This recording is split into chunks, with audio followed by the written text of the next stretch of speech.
everyone, and welcome to Generation in Between, a Xennial podcast where we revisit, remember, and sometimes relearn and rewatch all things from being 80s kids and 90s teens. We talk about all of those fun things, and we're on the last episode of our Xennial Girl Summer Series. Last one. The summer has gone too fast. No, I'm so glad it's over almost. It's been a lot. This summer has not been a breezy summer for me, so I'm glad. But this was our last thing. We did 4 movie rewatches and 4 book rereads of 80s and 90s. Most of our stuff was 80s, I think. Yeah. I think so. I mean, obviously American Pie was 90s. I think all our books were 80s or 70s. Yeah. Because Julie Blume's were in the 70s. Yeah. And then movie-wise, I think 3 80s and 1 90s. Yeah. I think so. Yeah. So the interesting thing about our generation, for those of y'all, if you're new here, being a Xennial means you are a sandwich generation and you were kind of stuck between like Gen X and Millennial. So like things from both generations are relevant to your human development. Right. Right. And your cultural zeitgeist, like when you were coming of age. So this movie is part of more Gen X, I would say. I think so. Yes. Yeah. But I think so. It's still relevant because I remember watching this on cable TV all the time. I never saw it in its entirety, like with the bathing suit scene and everything, until I was like in college. And I haven't rewatched it in a really long time. And when we sat down to rewatch it, I was like jarred because I was like, I think that the foundational memories of this movie are what I saw on cable TV. Right. So I didn't see all the nipples. And it's probably not the like things that the movie's known for as much. Right. Which are those things that you wouldn't see on cable. Right. So we'll get into all of those exciting things. So today we're going to talk about Fast Times at Ridgemont High. I've got some background info, some random trivia. The last few times I did this, I was super organized and like I collected trivia and then I organized it and then I put my show notes, not show notes. What do you call it? Like your outline, your script. Like my notes that I took while I was watching. Oh, I'm sorry. Yes. Okay. Into it. I didn't do that this time. So it's just a hodgepodge craziness. So that's okay. We just gonna talk about the background. I mean, this is the one I watched too early. So it's been about a month since I watched it. And this morning I'm like, oh yeah, I watched it. Like I'm good to go. And I'm like, hey Siri, can you give me a summary of Fast Times at Ridgemont High? And I had her read it to me because I couldn't quite remember. I remembered it, but I was like, but what was like the core plot?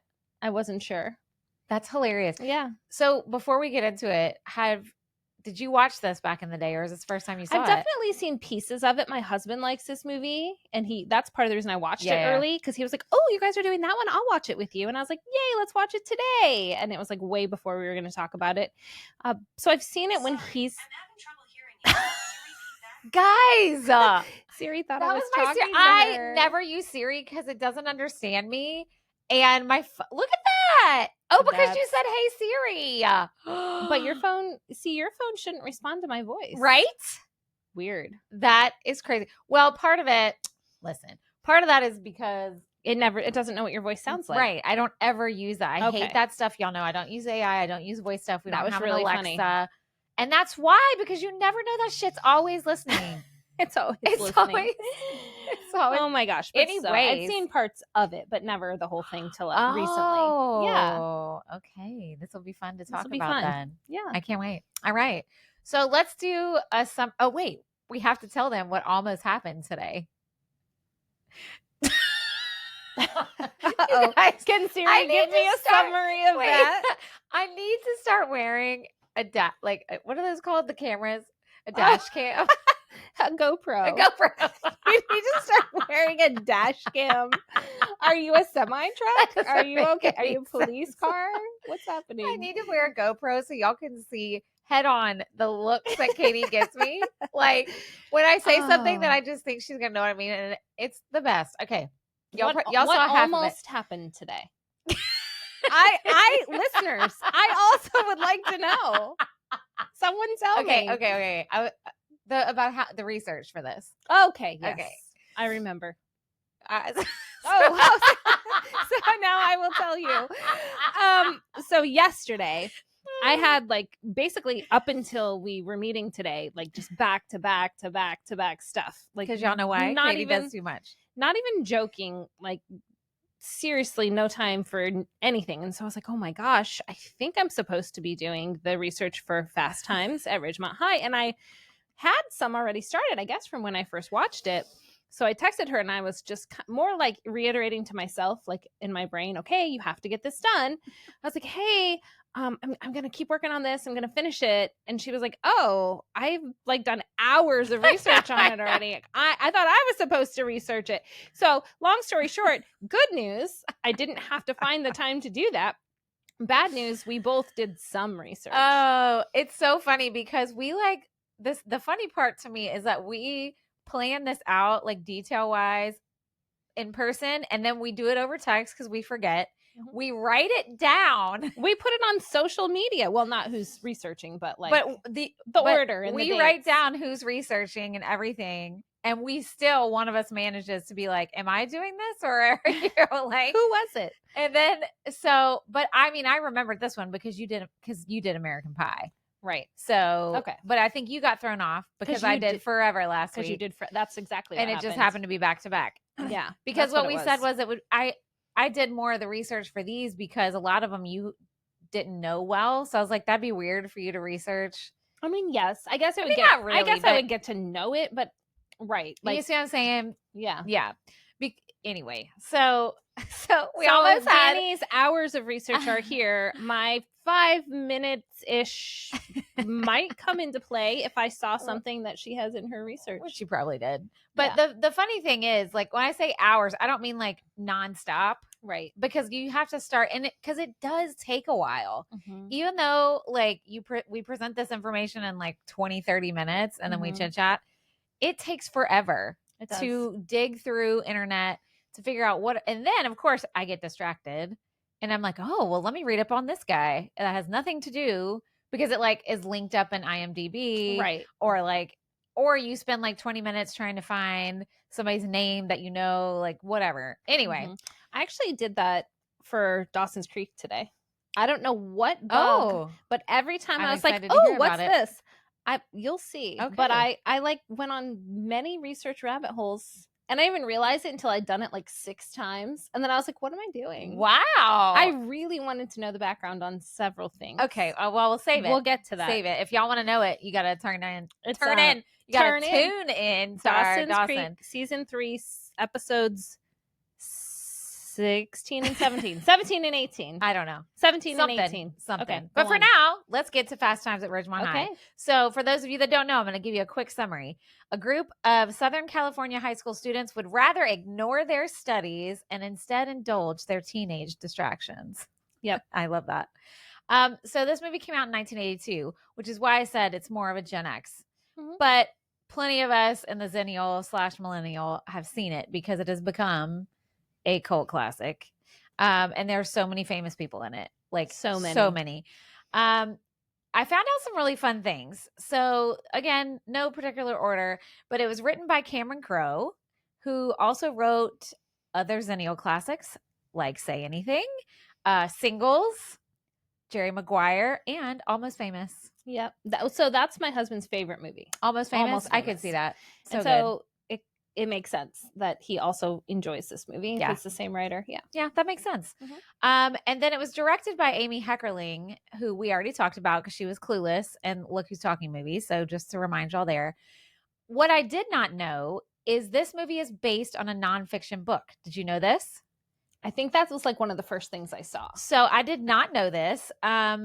So while Cameron Crowe was employed as a freelance writer for Rolling Stone magazine, he actually went, I don't want to say undercover, but that's kind of what he did. He spent a whole year embedded at Claremont High School in San Diego. He actually had school administration approval to do this. This is weird to me. Right? It would never happen nowadays. Yeah. Never.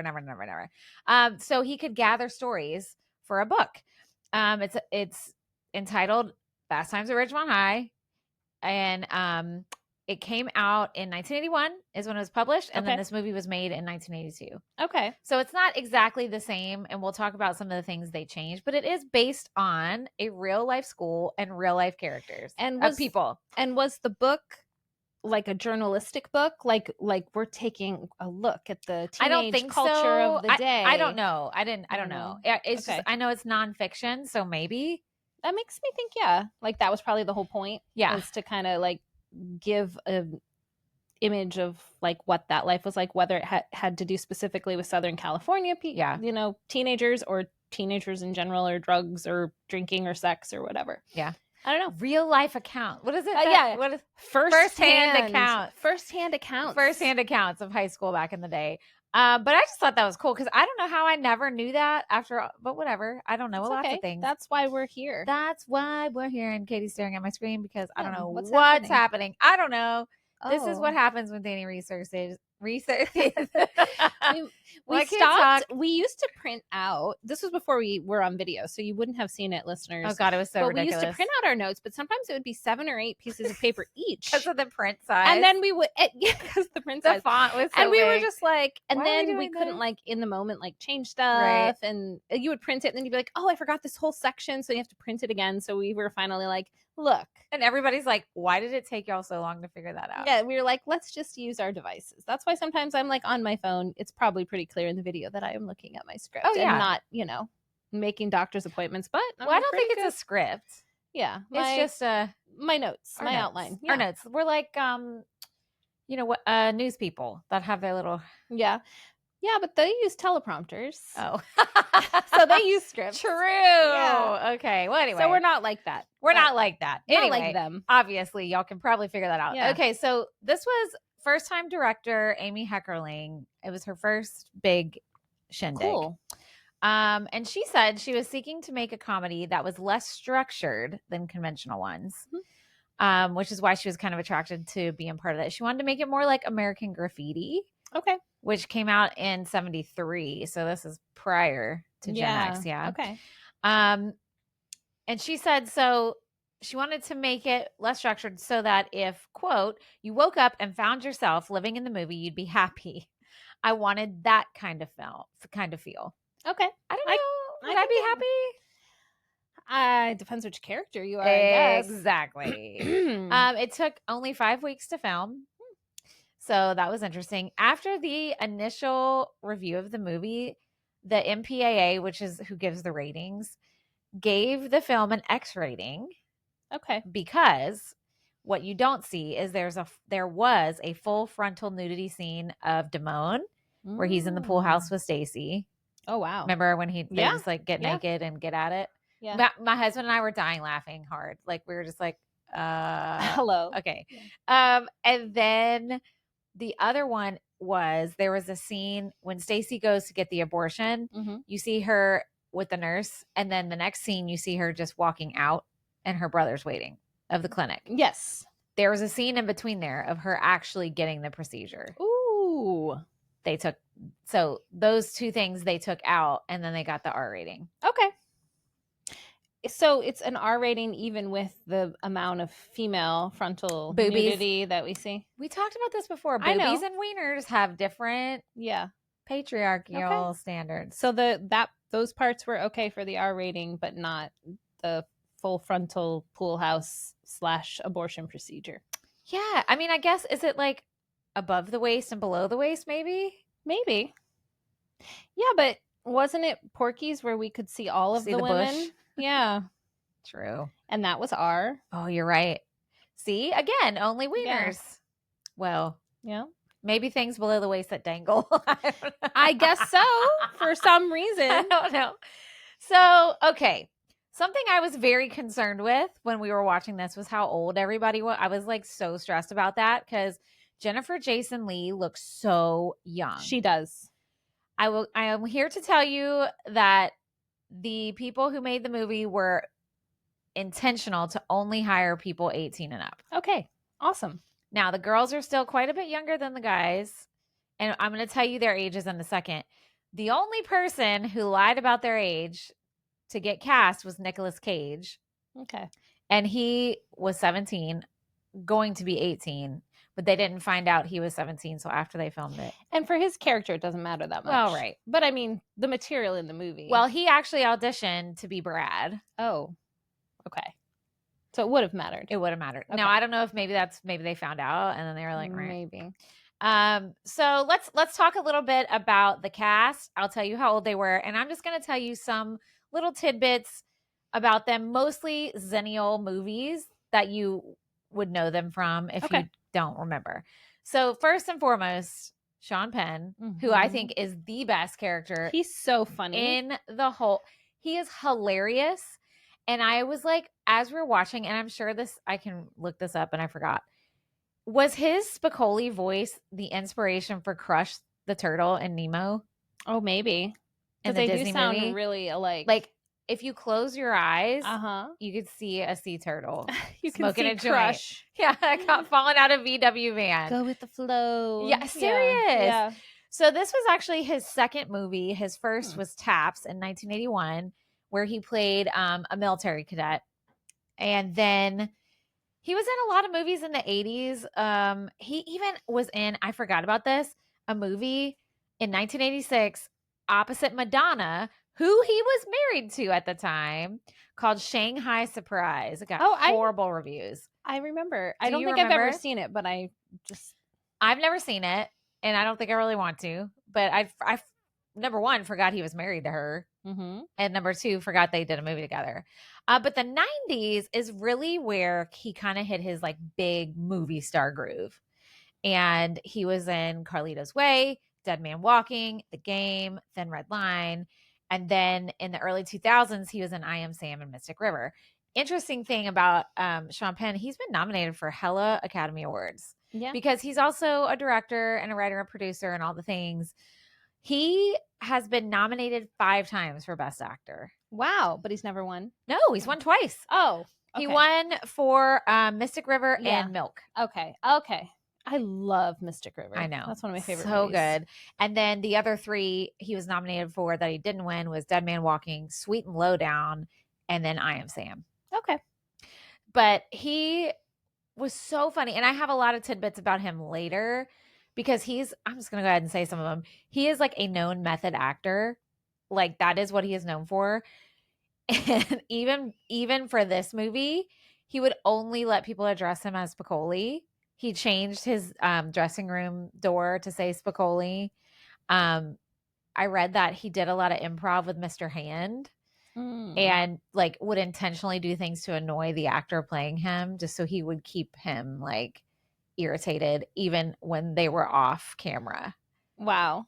That's dedication. That is dedication. Yeah. And I also read Amy Heckerling said in an interview once that, the scene, I know you haven't watched it in a few weeks, where him and his friends fall out the car at prom and there's like all this smoke. Oh, yeah. She said they were really smoking marijuana. Oh, look at me. I sound like an old lady. They were really smoking marijuana. It was really a joy. I sound like an old lady. Oh my gosh. I am an old lady. But they were really high in that scene. That's awesome. Which I think is hilarious. Again, probably could never happen nowadays with laws and all the things. Yeah. I mean, probably not. But maybe. I mean, they're all adults. I mean, they can do what they want. All right. So moving on to Judge Reinhold, who played Brad.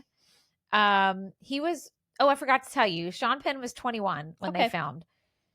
Judge Reinhold was 25. Okay. A few of the guys were 25 and they kind of looked 25. Yeah. I would say he looked 25. Yeah. He's actually been in over 75 movie and TV roles. Dang. Wow. Right? That's many. Insane. Here's some of the Xennial classics you would know his face from. Stripes, Gremlins, who he was also in with Phoebe Cates. Ooh. Yep.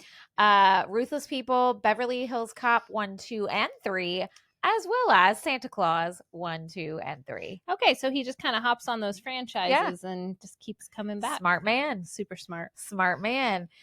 He's appeared actually in 2 films that have been selected for the National Film Registry by the Library of Congress as being culturally, historically, or aesthetically significant. Cool. I don't really know how you decide if something's aesthetically significant, but whatever. Maybe it's the cinematography, like the camera style, maybe. But the 2 of those 2 films are Fast Times at Ridgemont High and then Beverly Hills Cop. Wow. Look at that. That's really cool. I mean, that'd be really cool as an actor to be like, I was in 2 movies that have been like recognized. for As, like, something cool. kind of being like a slice of life at the time Yeah. that they're talking about. Yeah. I love Also, that. I read a really funny quote of his that said, this movie, he had his first sex scene, but it was with himself. Yes, true. I mean, That's awesome. can you imagine, like, being like, oh, okay, you're going to go in the bathroom. And he's like, great, cool. It's like, wow. Okay. So much I fun. mean, Jason Biggs. Yeah, Same. I'm same. sure that was his first sex scene. Same. Same. Oh my goodness. And then we have Jennifer Jason Leigh, first of the two girls, who plays Stacy. She was 19. Okay. And I thought she was younger than Phoebe Cates, but they were about the same age. Okay.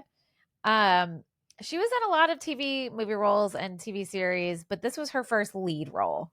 Okay. And then in the 90s, she kind of hit her like flow. She was in Backdraft, which I forgot about. I forgot about that Single movie. White Female is what I remember her from. Dang. Yes. Ugh, What a gave good movie. everybody roommate anxiety forever and ever. She was in Dolores Claiborne, and then she was in The Hudsucker Proxy, which is a great movie. I recommend everybody to watch if you haven't seen it. She is the daughter of Vic Morrow, and this is actually really sad. He was in the Twilight Zone movie, and he died while they were filming in a helicopter accident while they were filming it for the movie. So the helicopter scene was in the Twilight Zone movie, and so he died on set. Yes. Wow. Isn't that terrible? That's awful. Yeah. Super terrible. We need to rewatch that movie during the Halloween season because they have a lot of lore that surrounds the filming. It's kind of like, you know how they say like The Crow was cursed? Yeah. Kind of They the say that same about thing the for same this thing. one. And Okay. Poltergeist. I would say Poltergeist is another one. Yeah. Yeah. She gave birth to her first child at the age of 48. I just threw Stop. that in because y'all. Stop. Can you imagine? Well, there's still time for us. Not your first child. No. I'm not doing that. Not time for me. I was just wondering what you were going to say. Katie. She's like, I was setting you up. I was setting you up. 2010, she had her first kid at 48. All right. You go, girl. I'm all here for it if that is, if your body can do it, I'm here to support you, but never in my life. Would you do it? Nah. Mm-mm. My body does not do birth well anyway. I cannot. And like the older I get, my body doesn't do regular life well. Right. So to put so much stress on your body from a non-regular life perspective. Yeah. Yeah. No. Anyway, I just threw that in That's there. really I was cool, like, this though. is not relevant to anything, but I'm throwing it in because it's maybe crazy. I wonder if she just, who knows? Maybe she didn't want to be a mother and then just decided late in life she did, which is great. Or maybe she tried and couldn't, or, any of the reasons. Like, hey, good for her. Yeah. So anyway, props to you, girl. And then we have Phoebe Cates, Mm-hmm. who played Linda, and she was 18 or 19. I've seen it two different places, but whatever. I think maybe she was 18 when they filmed, 19 when it released. Who knows? But whatever. She was over 18. Thank God, because both of these girls take their clothes off with men who are in their 20s. So yes. Anyway. This was her second movie. She was in Paradise in the same year as Fast Times. She also had extensive sex scenes in that movie, which made me question, was she 18 then? Yeah, because if it came out around the same time, you said? Yeah. I mean, it says she was. I mean, Probably. Know.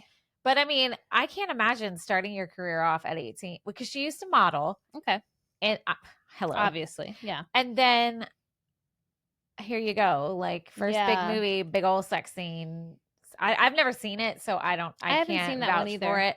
But anyway, also she was in Xennial movies. She was in Private School. She was in Gremlins 1 and 2. She was in Shag. Do you remember that movie? I don't think I've seen it. Oh, it's so good. I forgot about it until I saw it. And then I remember there was one summer they used to play it on like USA or something all the time. And I would watch it. It's so good. And then she was in Drop Dead Fred in the 90s. Have you seen that? Yes, I have. That's a rewatch we need to do. That's a good one. I remember going to the movie theater to see that silly movie. It's so good. It's so silly. It's good so though. Good. Yeah, it's really good. So she actually started taking classes at Juilliard at age 10. Okay. At age 10. 10. She was dancing and then she had a knee injury and that forced her to stop. And then that's when she started modeling. Okay. Well, that's not a bad backup plan. Something interesting I found out about her is her and Kevin Kline got married in 1989. Oh. And they're still married. What? I didn't even know they were married in the first place, I didn't let alone still married. Right? I bet they're a good looking couple, and I bet Yeah, now but he seems older than her, even though I don't know how much older. Why did I not look that up? maybe you're just thinking of like him now, well, and her from the movie we just watched. Yeah, probably because people like imprint in your brains in Yeah. like a time frame, and then I mean, you I see don't them. know. Maybe he is a lot older than her, but I don't think knows? so. But anyway, yeah, I was like, wow, they're still married. That's pretty cool. You go, guys. Yeah. It's like Goldie Hawn and Kurt Russell still together. Yeah. After all these years, but they never did get married. They said that's why they're still together. I read something that they aren't together anymore. Oh, they're not? Oop. Well, I retract my statement. But like they still are like really good, like get along and like grandparents together. Oh. I look, someone fact check me. Do we love how we just always say stuff and then we're like, wait, is that we don't know right? if that's true. I'll look that one up while you keep going. All right. So, also, we had our friend and listener Anthony tell me that the scene where she takes her top off out of the pool is the most paused scene. Oh, God.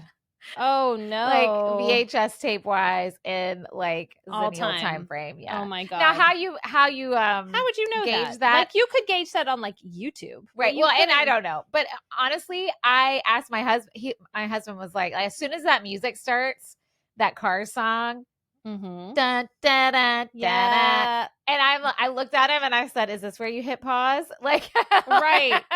Oh, that's hilarious. As soon as her top comes off. The funny thing is, I didn't remember her top actually coming off because I told you I watched it so much on TV. And I was like, oh, like you actually see full on boobies. Like I forgot that. Same with Jennifer Jason Leigh in The Dugout, which we'll talk about. Oh, yeah. That. Okay, what'd you find? It looks like they are still together. Oh, just never married. Like okay, you said. My bad. They've been in a relationship for. Well, I'm the one that said they broke up. Oh yeah, not you. You're bad. My bad. Relationship for over 40 years, but they've never been married. So I thought I had read something that said they broke up, but I must not have. Doesn't say. Okay, well, okay. There you go. Fact check on recording. Yeah. On live. All right. So moving on, we're moving on to Brian Backer, who played Mark Ratner. Okay. He was 25 as well when they filmed. This was his second movie. He was in the horror movie The Burning in 1981. He had some random stuff in his filmography. Notably, he was in Police Academy 4. Okay. In 1987. And then he was in the movie Loser in 2000, which I don't think I ever saw. But anyway, the most interesting thing I found out about this guy was he won a Tony Award in 1981 for Best Actor in a Featured Role in a Play for Woody Allen's play The Floating Light Bulb. Huh. Never heard of it. So I think, and he did go back to the theater and do some things, but okay, that's about all I got about Mr. Brian Backer here. All right, Brian. Then we move on to Robert Romanus, who played Mike Damone, who I had a huge crush on when I used to watch this. I don't know why, because I watch it now. I'm like, he is skeezy. Why did I know? He's not cute. I mean, his behavior is terrible. Mean, but like. Exactly. Like he's not a character that I'm attracted to. No. It's not even looks based. You're allowed to think he's not attractive. I know. That's but say he's not cute. Well, to you, he's not. Well, yeah, but that was kind of a blanket statement. Well, anyway. He was also 25. Also looked it. Yeah. I think that Mark... He looked older than everybody else. Yeah, I feel like the guy playing Mark didn't really look 25. He looked older than high school. Mm-hmm. But like Judge Reinhold and this guy looked 25. Oh, definitely. 100%. So he was kind of like, he had way more success in the TV realm. Okay. He was on Days of Our Lives for 51 episodes in 1983. Jeez, that's a lot. Yeah. So after this movie. And then he was in the TV show Fame in 1984 for 10 episodes. Okay. And then he was in Facts of Life in 1984 for 4 episodes. He played Natalie's boyfriend, Snake. Oh my God, I love it. Which you could just envision. I could totally see it. He moved to LA originally, though, to be a singer. And he worked as a singing busboy in a restaurant for a while before he started acting. Yeah. I thought you were going to say bus driver. And I was like, wow. Also fun. Which you could do out there. Eventually, years later, he did form a band called Papa's Kitchen. cute. Don't know if they're still together, but he's still acting today. He's Okay. still in some things here and there. So he still looks the same. He looks older, but I feel like he's very identifiable. Agree. And then there's also lots of notable actors in supporting roles. Mm-hmm. There was Ray Walston, who played Mr. Hand, Vincent Schiavelli, who played Mr. Vargas. Oh, yeah.